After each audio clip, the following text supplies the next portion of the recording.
হে বন্ধুরা, আপনারা কি জানেন ঈদ সব দেশে একসাথে হয় না কেন?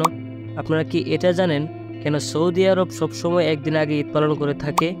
এরকম কিছু কমন প্রশ্ন নিয়ে আজকে আমাদের এই ভিডিও। যদি আমাদের চ্যানেলে নতুন হয়ে থাকেন অবশ্যই সাবস্ক্রাইব করে পাশে থাকবেন। তো চলুন শুরু করা যাক আমাদের আজকের এই ভিডিও।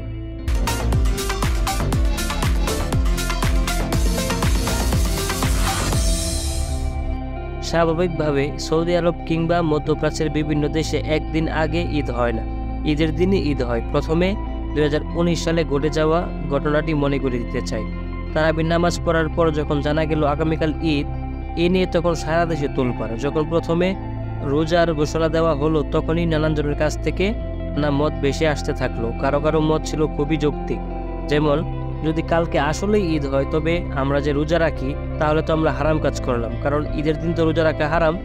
আবার যখন রাত 11টায় ঘোষণা হলো আগামীকাল ঈদ, তখন নানা প্রশ্ন সমালোচনা আর ট্রলের ছড়াছড়ি। কিন্তু প্রকৃতভাবে চাঁদের হিসাব বের করা খুবই জটিল, না বললেও আবার সাধারণভাবে বলাও যাবে না। আসুন এ নিয়ে আমরা কিছু মতামত প্রথমে জেনে রাখি। প্রথমত আমরা আল কোরআন কি বলে এই বিষয়ে আমরা জানি। চাঁদ বিভিন্ন সময় বিভিন্ন রূপ নেয়, কথা বলা আছে সূরা আল ইনশিকাকের 18 নম্বর আয়াতে। পবিত্র কুরআনে নতুন চাঁদ নিয়ে সুন্দরতম একটি বিষয় উপস্থিত হয়েছে। এ প্রসঙ্গে মহান আল্লাহ তাআলা পবিত্র কুরআনে নবীকে উদ্দেশ্য করে বলেন, তারা আপনাকে নতুন চাঁদ সম্পর্কে জিজ্ঞাসা করে, বলুন তা হলো মানুষ ও হজের জন্য সময় নির্দেশক। সূরা আল বাকারা। এবার আসুন হাদিসের ক্ষেত্রে জানা যাক। হযরত আবু হুরায়রা রাদিয়াল্লাহু তাআলা আনহু থেকে বর্ণিত, তিনি বলেন, নবীজি সাল্লাল্লাহু আলাইহি ওয়াসাল্লাম বলেছেন, তোমরা চাঁদ দেখে রোজা শুরু করো এবং চাঁদ দেখেই ঈদ করো। যদি আকাশ মেঘাচ্ছন্ন থাকে তাহলে শাবান মাস 30 দিন পূর্ণ করো। সহিহ বুখারী। এছাড়া নবী করিম সাল্লাল্লাহু আলাইহি ওয়াসাল্লাম আরও বলেন, তোমরা চাঁদ দেখে রোজা রাখো এবং চাঁদ দেখেই তা ভঙ্গ করো। সুনানে নাসাই। এবার আসুন বিষয়গুলো আমরা বৈজ্ঞানিকভাবে একটু ক্লিয়ার হই। প্রথমত, চাঁদ পৃথিবীর চারদিকে একবার ঘুরে আসতে সময় লাগে প্রায় 29.53 দিন। ফলশ্রুতিতে চন্দ্রমাস হয় 29 বা 30 দিনে। মজার ব্যাপার হলো চন্দ্রমাস নির্দিষ্ট নয়, ফলে মুসলিমদেরকে রমজান ও ঈদ পালন করতে চাঁদ দেখতে হয়। এই অনির্দিষ্টতার কারণে চন্দ্রবর্ষেরও আলাদা হয়, অর্থাৎ এটি গ্রেগরীয় বা সৌরবর্ষ থেকে সম্পূর্ণভাবে ভিন্ন এবং অনন্য। যদিও চন্দ্রবর্ষে সূর্য ডোবার পর নতুন দিন গণনা শুরু হয়, অর্থাৎ রাত আগে আসে তারপর দিন। আশা করছি দুটো বিষয় পরিষ্কার। এখন আসুন আমরা সময়ের তারতম্য সম্পর্কে বুঝি। শুরুতে যে প্রশ্নটা ছিল সেটা আবার আলোচনা করি। হিসাব অনুযায়ী সৌদি আরব থেকে বাংলাদেশ 3 ঘন্টা এগিয়ে, এতে বরং বাংলাদেশ 3 ঘন্টা আগে চাঁদ দেখবে, এটাই স্বাভাবিক। কিন্তু তা তো হয়ই না, উল্টো সৌদি আরবে একদিন আগে রমজান এবং ঈদও শুরু হয় সাধারণত। সমস্যা হলো আমরা সৌর ও চন্দ্রের হিসাবকে মিলিয়ে ফেলি। সৌর হিসাবে সৌদি আরব আমাদের সাথে পার্থক্য মাত্র 3 ঘন্টা হলেও চন্দ্রের হিসাবে এটা ভিন্ন, এটা আমাদেরকে বুঝতে হবে। চন্দ্রের হিসাবে সৌদি আরবের সাথে আমাদের পার্থক্য হলো 21 ঘন্টার। কি অবাক হচ্ছেন?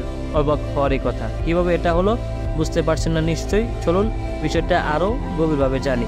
পৃথিবীর গতির কথা তো আমরা সবাই জানি। পৃথিবী নিজ অক্ষের চারদিকে পশ্চিম দিকে পূর্বে ঘুরে চলেছে প্রতিনিয়ত, যাকে আমরা আক্ষিক গতি বলে জানি। গতিটা সহজে বোঝা যাবে যখন ঘড়ির কাঁটার বিপরীত দিক বা অ্যান্টি ক্লকওয়াইজ বললে। চাঁদ তো ধীরে ধীরে আবর্তন করছে, ফলশ্রুতিতে প্রতিদিন পশ্চিম দেশ সবার আগে চাঁদ উন্মোচন দেখতে পাই। আমরা তো জানি সূর্য উঠে পূর্ব দিক থেকে, তবে চাঁদের ক্ষেত্রে ঠিক উল্টো। যদিও চাঁদ পূর্বে উঠে পশ্চিমে অস্ত যায়, তবুও পশ্চিমারা চাঁদের আলো সবার আগে পায়।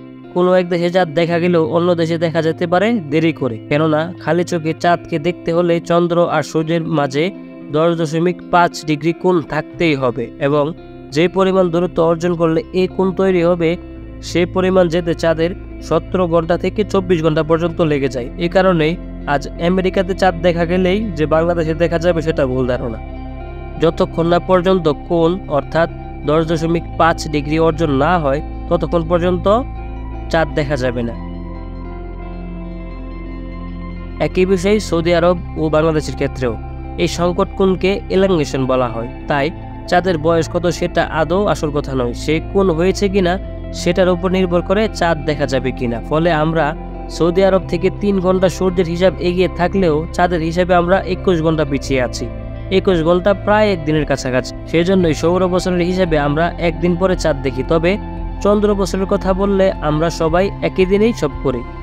তাই এমনটা ভাবার কিছুই নেই যে সবাই ভিন্ন দিনে রমজান বা ঈদ পালন করে, সবাই একই দিনে তা পালন করে, কিন্তু সেটা যদি ইংরেজি বর্ষপঞ্জি দিয়ে যাচাই করেন তাহলে সেটা নিতান্তই বোকামি হবে। শেষ কথা হলো, চন্দ্রবর্ষ অনুযায়ী পুরো পৃথিবীর সকলে একদিনে ঈদ রমজান পালন করে, শুধু টাইম জোনটা আলাদা বলে আমাদের এমন মনে হয়।